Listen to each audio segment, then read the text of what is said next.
So today we're going to be taking a look at a scenario where Kazakhstan forms an empire. Now Kazakhstan is an extremely large country over here in Central Asia, and what even happens in Kazakhstan? I'm not too sure, but today they're going to be forming an empire. This country is surrounded by some pretty powerful countries like Russia and China, but they do have a lot of opportunity to expand to the south of them, having all of these different stand countries to go after if they want to. And Kazakhstan could definitely become a very large country. So if you guys do enjoy today's video, make sure to leave a like on it and subscribe to the channel if you're new. The 200,000 subscriber merch is getting at this point pretty close to releasing. Now it is Saturday for me, which is like last weekend Saturday. At this point in time, I have a few concepts for the merch down and stuff like that. It's not close to being done, but by the time this video is going live, I'm assuming that it's probably close to being done. But also when this video is going live, I'm going to be leaving to go home for the weekend, so I have a pretty busy schedule right now, but the merch should be done pretty soon. Anyway though, let's go ahead and jump straight into this video. So Kazakhstan wants to form an empire. Good for them. How? Well, first off, they're going to have to attack a country that is a lot weaker than them,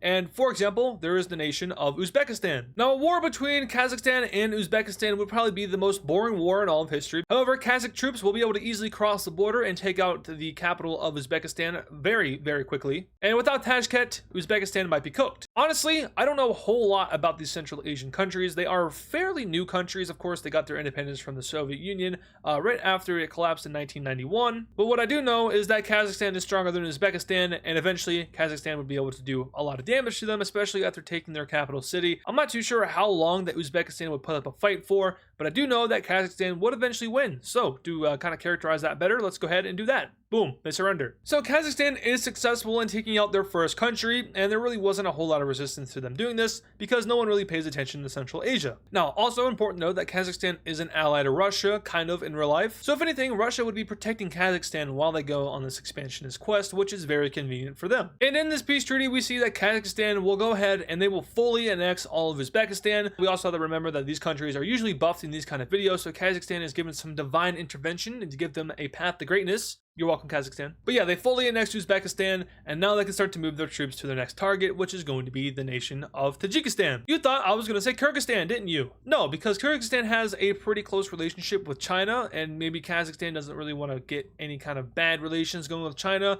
So for now, they're going to go after Tajikistan. It would be hilarious if Tajikistan was also an ally of China, and I just look really stupid right now. But I mean, in all reality, all of these countries have a pretty close relationship with Russia, so Russia probably wouldn't like this too much, but they're gonna have to get over it because Kazakhstan is making strides and they have now reached all the way down to the border of Afghanistan after Tajikistan was fairly easily taken out. Now I do understand that these two countries right here are fairly mountainous and that invading them would be extremely difficult, but nothing can stop Kazakhstan. They are inevitable. As demonstrated with this peace treaty, where Kazakhstan will fully annex all of Tajikistan. So at this point, Kazakhstan has made it known to the countries around them that they are looking to expand and that they are looking to take on as much population, as much economy, and as much land as possible. Like I said at the beginning, there's not a whole lot going on in this region of the world, so Kazakhstan wants to expand outside of this region, get as much land as possible, and try to become a formidable country and a regional power. They're also up against some pretty strong regional powers, and there's a ton of them that surround Kazakhstan, like Russia, like China, like India, like Pakistan, Iran, and even Turkey. These are all regional to major powers in the world, so Kazakhstan wants to kind of fit that memo. They want to become one of these regional / major powers. And honestly, I don't know if they have enough countries around them to do it. They might have to attack one of these countries, but we'll have to see. For now though, Kyrgyzstan is up on the chopping block. Now, like I was just saying, China probably wouldn't like one of their allies being invaded by Kazakhstan, but at the end of the day, China should probably realize that having better relations with Kazakhstan is a lot more beneficial than having better relations with Kyrgyzstan. Basically, once Kyrgyzstan is gone, just start being friends with Kazakhstan instead. They're a lot more resourceful and a lot more valuable to you. That is, if you can become friends with the government there, which is not always guaranteed, but at this point in time, Kazakhstan doesn't really have an option. They have to probably be nice with China and Russia, or else they're cooked. If you want to form an empire, you can't get gangbanged right away. That would be pretty bad. So Kazakhstan will go ahead and take over the capital city of Kyrgyzstan, and with that, they also surrender. And with that as well, they are also fully annexed. So Kazakhstan has become a fairly large country. Now, if you were to ask an American citizen to point out what was wrong with this map, they would be unable to do so because Kazakhstan doesn't really look like it's changed too much, but we all know that it has. It used to go like this, and then like that, and like that. That's what it used to look like. But it's taken on a good chunk of land down here from Uzbekistan, Kyrgyzstan, and Tajikistan. But anyway, Kazakhstan now has a decision to make, and it's probably going to be a pretty simple one. Who do you want to go after next? Well, don't try to go after Russia. definitely don't go after China. And then there's Afghanistan, and then there's Turkmenistan. Who is easier to invade? Well, if America lost to Afghanistan, then you probably shouldn't go after them. They seem like they're kind of hard to invade. Just ask your former overruler, the Soviet Union. They failed there too. Let's not forget that. So Kazakh troops will begin to move into Turkmenistan, and this country is, I think, pretty flat, right? Well, it is now because they just went ahead and spearheaded down to the capital city, and they split Turkmenistan into two large pieces. From here, Kazakh troops will mainly focus on the coastal areas of this country, taking out any major ports along the Caspian Sea, before then moving forces into these two larger areas, until eventually we do see the surrender of Turkmenistan. I'm sure most of us can make an educated guess as to what happens next. Yes, Liam, it's full annexation. So Kazakhstan has become the Stan. They are very large at this point, probably one of the largest countries in the world, pretty comparable in size to, like, well, the map projection is probably going to mess this up a little bit, but they look pretty similar to India, at least on this map, like Algeria, for example. So definitely a large country and a formidable country at that. But now they have some very hard decisions to make. Do you go after Afghanistan? Probably not. Like I said earlier, pretty hard to invade. But then where else are you supposed to go? I mean, there's not really a whole lot of other options. Unless, and I'm really going to need you guys to hear me out on this one, a big war breaks out in the Middle East, starting from Israel and Iran. This will cause some countries to choose sides, but to be honest with you guys, not a lot of countries would join the side of Israel, so we're just going to have to make it up a little bit. We're going to have to say that Saudi Arabia joins the side of Israel. I know. I know. Trust me, I know. But Yemen will indirectly get involved through the proxy of the Houthis. Same thing with Lebanon and Hezbollah. And then also, as we've seen, Palestine with Hamas, although we don't need to cover that. There's enough genocide happening in the world. The middleman getting involved is Iraq. They get sucked into this war somehow, unfortunately for them. And so does Syria. A little axis of resistance that used to be here, but currently isn't because the Syrian government fell. But Azerbaijan joins, and that pulls Turkey into the war. To my Middle Eastern viewers, I deeply apologize, but this is all about Kazakhstan. Kazakhstan sees all of the mayhem happening just a little bit south of their border, and they're like, yeah, we're getting involved in that. So Kazakhstan will join the war on the side of the red team, and their aspirations lie in Persia as they seek to gain land from Iran. No, over here in the Middle East, because we will also cover this as well, bloodshed, of course, is, well, shed. Israel will move up into Lebanon and take over not only Lebanon's capital, but also Damascus from Syria. While down south, Saudi Arabian troops move into Yemen, taking out any of the people they have grievances against, but also taking out the Yemeni government because, whoops, crossfire, I guess, but also not crossfire. They definitely are deliberately doing this. I'd have to imagine that the US is definitely helping out the red team here a little bit. First of all, Saudi Arabia. Second of all, Turkey. And third of all, and most importantly, Israel. But you guys have all heard about the issues with the Strait here, so there's definitely some foreign interest in this war, especially for the red team. Now, that's not to say that the blue team wouldn't have any kind of foreign interest either. You definitely see some of that from Russia. Russia is not a big fan of the United States, who is helping out the red team, and they're also a big fan of Iran, who is their ally in real life. Unfortunately for Russia, though, these guys are all getting jumped. Turkey will move troops into Syria, and, well, Syria is going to pretty much fold instantly. They're not a very stable country right now, especially with the new government attempting to take power. But when you throw in the fact that Turkey, Israel, and Saudi Arabia are all helping out in that jumping, yeah, they're pretty cooked. Baghdad would be taken over by the red team forces, and we'll move over here to the front line between Kazakhstan and Iran. Now, Iran is probably more focused on their border to the west because that's where the more powerful countries lie, but Kazakhstan isn't going to just sit around and do nothing and wait for those countries to do all of the work. No, they're going to start moving troops into Iran, and that's all dandy and all, especially after red team troops meet the border of Iran. At this point, it's looking pretty cooked for them. Oh, that's where America is, funding another revolution in Iran. Anyway, though, if it isn't obvious already, Iran will be losing this war because simply enough, they're fighting a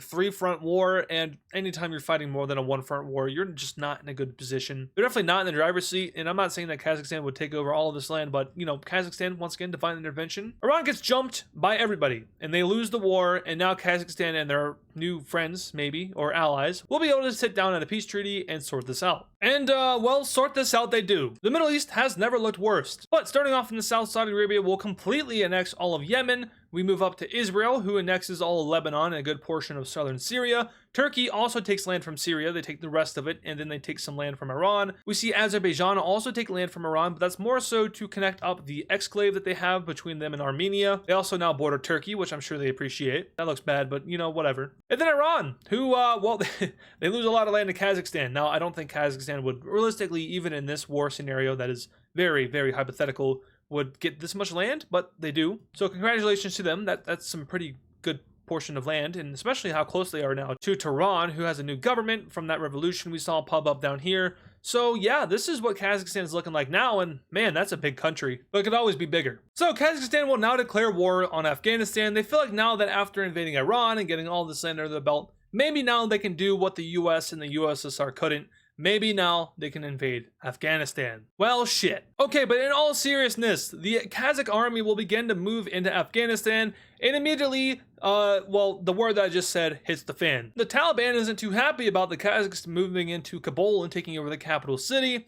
So, you know, the US was here for 20 years and they can never really rid the problem out, or the problem that they said was a problem. So I'm not saying that Kazakhstan is like on some otherly dimension level compared to the US army in this specific scenario, but maybe like they're able to push everybody out of Afghanistan and they move into Pakistan, which, you know, I don't know how friendly the Pakistani government would be towards that kind of occurrence, but that's what we have happening here. Kazakhstan is able to free Afghanistan of its overlords, and well, instead of freeing them, in fact, they just kind of replace them. Yeah, Kazakhstan is going to fully annex Afghanistan. In every war that Kazakhstan has been in, other than the Iran war, they have fully annexed every single country they've invaded. So, like, stability in Kazakhstan would be horrible. In fact, this country would fracture apart with all of the land that they've taken and haven't really had time to assimilate. But even after all of that, Kazakhstan still isn't a super strong country. Like I've been saying, these pieces of land, they're not super viable. There's not a whole lot of resources there that can like incentivize economics, and they would have to heavily rely on trade partners with Russia and China, who at this point probably aren't too happy that Kazakhstan has been doing what they've been doing. But it's not like Kazakhstan is now completely weak. No, they've gained a lot of population. Afghanistan is heavily populated. Kazakhstan itself was pretty populated. You got a lot of land from Iran down here. So it's not like they're like a small, weak country anymore. They're definitely a mid-tier power, and they have finally reached the status of a regional power, still being surrounded by some other ones, now joining Saudi Arabia. This list is joining, what? Dyslexia. Saudi Arabia joins the list in the regional power that is near Kazakhstan, taking the place of Iran, who is probably no longer a regional power, especially after getting a new government. But now Kazakhstan fits the memo of regional power, and that's enough for them. Or is it? Job's not done. Kazakhstan will, interestingly enough, declare war on Azerbaijan. Now, how is this going to work? Well, Kazakhstan has been investing in a navy. The navy is solely for the Caspian Sea because they want to sail across it and take over Azerbaijan. Now, what does Turkey have to say about this? Well, we're going to slap Turkey on the wrist and say no, because that would ruin the video and Kazakhstan would get folded by Turkey. We don't want that happening. So Turkey's on vacation right now. They think that Azerbaijan is fine. You know, I'll be back in a few weeks. Call me if you need anything. Kazakhstan disconnected the phone lines and covered the room in plastic, and now Azerbaijan is about to be on the table. And here they are, now landing right on the coast here, and that Kazakh Navy is well, it's phenomenal, freaking amazing. The best Caspian Navy you've ever seen, and probably like one of the only ones too. But Kazakhstan will successfully take out Azerbaijan.